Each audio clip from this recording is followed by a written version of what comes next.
What's going on, you guys? GT Jesse back with another Gran Turismo 7 video. And before we jump into the content for today, which is to shave 15 seconds off of your lap time at Lago Maggiore this week, I'm curious. I've put a livery project up on the screen here. This is a project I'm currently working on, and I'm not going to release what car it is yet, but it's a replica.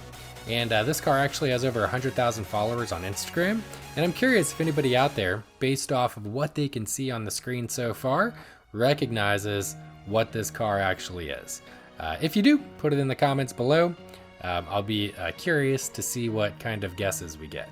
Now, as you saw in the video title, today I'm going to show you how you can shave 15 seconds immediately off of your lap time at Lago Maggiore in Gran Turismo Online. In sport mode, we are doing the Group 4 Daily Race B event, and it's been a long time since I put down any kind of hot laps. Spent a lot of time the last several months in the livery editor, and I really needed to get behind the wheel and start working on my racecraft again. You can see, looking at my personal leaderboard, 128 to 130 is the range that we're shooting for to be in the top 10 within our personal leaderboard. I know that there are some people in TCR that I'm friends with who they put down some pretty competitive lap times, and so I think 128 for somebody who, you know, hasn't been playing much recently is probably going to be a stretch. But let's see what we can do. I mean, you never know. In the past I was pretty good at this track. But you know, I really haven't put any kind of competitive lap times down for several months, so you know how it works. I mean, it's a muscle and you got to work that muscle, and if you don't, you get rusty. And I actually just switched all of my hardware over. I was able to take advantage of the Fanatec DD1 Formula Podium setup for PlayStation. They had that crazy sale with the Club Sport pedals, so I'm getting used to the pedals and getting used to the wheel, which, side note, I abso-freaking-lutely love the wheel. And surprisingly, I like the Formula wheel, the rim itself as well. Like, that's a really nice rim. I was not expecting that, but I love the rim. I'm coming from a T300, you know, from Thrustmaster, so huge upgrade no matter what, but I'm really satisfied with the purchase, and the timing couldn't have been better because I was literally just talking about upgrading and getting the GT DD Pro set up, and so they had that sale and the timing couldn't have been better. So anyways, we're going around here, and you're going to go on ahead and see that the initial lap time that I put down, it's not going to be anything to write home about, of course, right? You saw me go right into Barrier in the beginning of the lap there, so I decided not to restart the lap because really, I mean, what's the point? It's going to be several laps, several dozen laps probably, before I put down any kind of competitive lap time. So, you know, I'm working at the kinks right now, figuring out the braking points, and honestly, relearning a lot of the braking points on this track. There's some tracks that I can just jump right into. Dragon Trail Seaside, for example, Monza, of course. You know, there's some tracks I can just jump right into, and you know, it's like riding a bike. But there's other tracks that I kind of have to relearn as I go because I just haven't spent as much time, you know, at those tracks trying to improve my lap times. So first lap, of course, riddled with error, riddled with mistakes. We can see it's a 146.5, and aiming for a 128 to 130. Obviously, there's nowhere to go but up from here.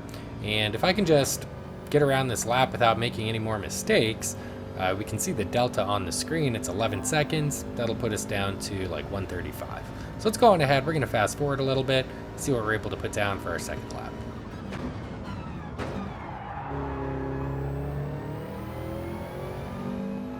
Coming around the final corner here, we can see that we have a 14-second delta over our previous lap.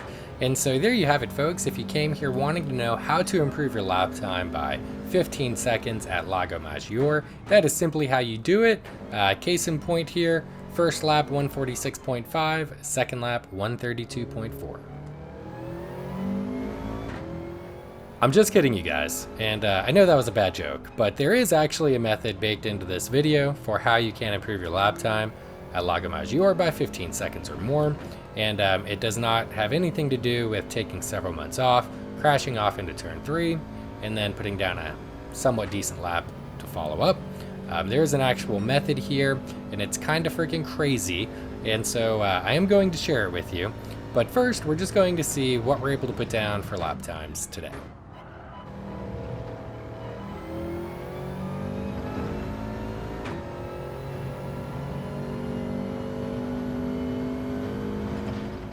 Okay, and you can see we're about to cross the finish line here, and this is our third attempt, and we put down a 135, so there were definitely some mistakes in that lap as well. Definitely still just working out the kinks, you know, learning the car, learning the new pedals, learning the track, you know, kind of getting back to baseline here.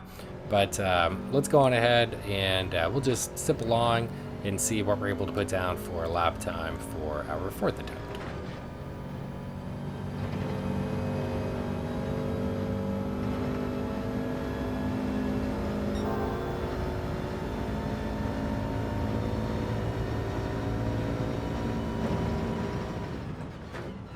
And we're actually going to get a pretty good exit coming out of, I think it's turn 6. Maybe it's 7. I think it's turn 6. And so you can see the delta coming down quite a bit here. And that corner, it's all about carrying speed through the corner and then getting on the throttle nice and early so you can get a big run up that hill. And I was losing a lot of time in this last section here.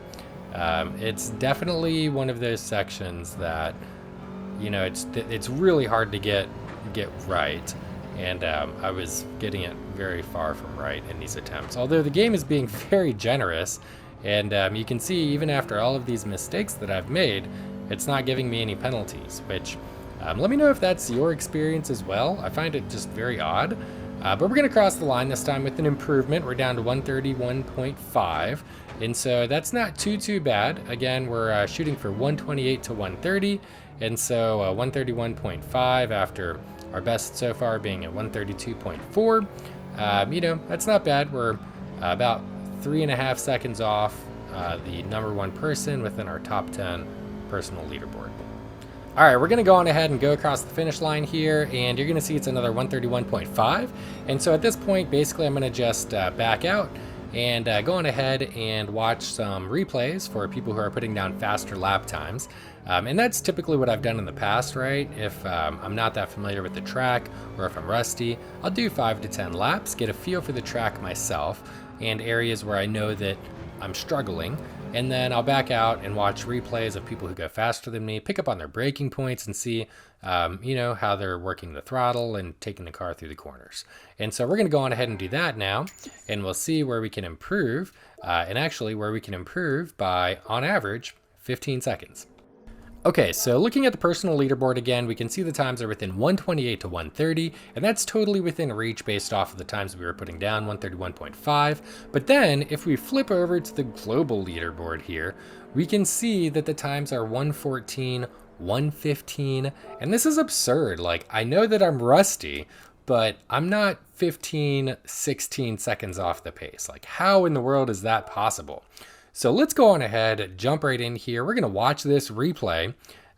Who is it that we chose? Blood something or another. Blue Blood Boy. Say that 5 times fast. Blue Blood Boy. We're going to watch his replay, and we're just going to check and see where we can improve our lap time and get down to the 114, 115 range. And so immediately I noticed that he's carrying more speed through the corners. And that's really to be expected, right, from somebody who's coming back from a hiatus. You can even see turn 3 here. He just lifts, right? There's no braking. So that's actually helpful. We're going to watch that again. We'll see going through turn 3, he just lifts. He doesn't brake, and he upshifts to 4th early, and then really just puts the throttle down.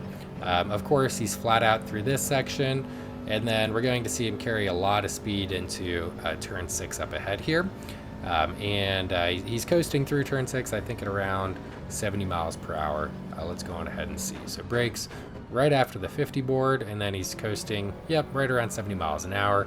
Carries that speed through, uses the full width of the track.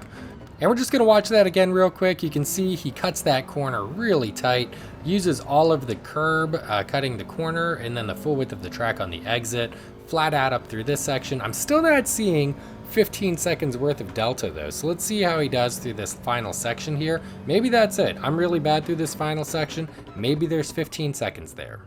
Or maybe there's not 15 seconds there, and maybe just maybe, there's some weird thing going on with the game this week where you get teleported into the future and you basically get to walk across the finish line, shaving 15 seconds off of your lap time. So that's absolutely mental, you guys. We're going to go on ahead and just watch that again because why not? How we can all learn from this and get 15 seconds shaved off of our lap time immediately. This is it. You saw it here first, folks. Let me know what you think of this in the comments below. I personally am not going to be partaking in this little party trick. I want to put down some competitive lap times. I want to improve my racecraft. I do not want to hack my way to the front of the grid only to get into some battles with people that are just faster than me at this point, right? I need to practice. I need to put in the time. I need to put down some actual lap times and be racing with people that I can actually be competitive with. But I promised, and I think that I delivered. Let me know what you guys think again. Thanks so much for stopping by and watching the video. Guys, have a great rest of your day, and have a great week of daily races here in Gran Turismo. Thanks again, and we'll talk to you soon.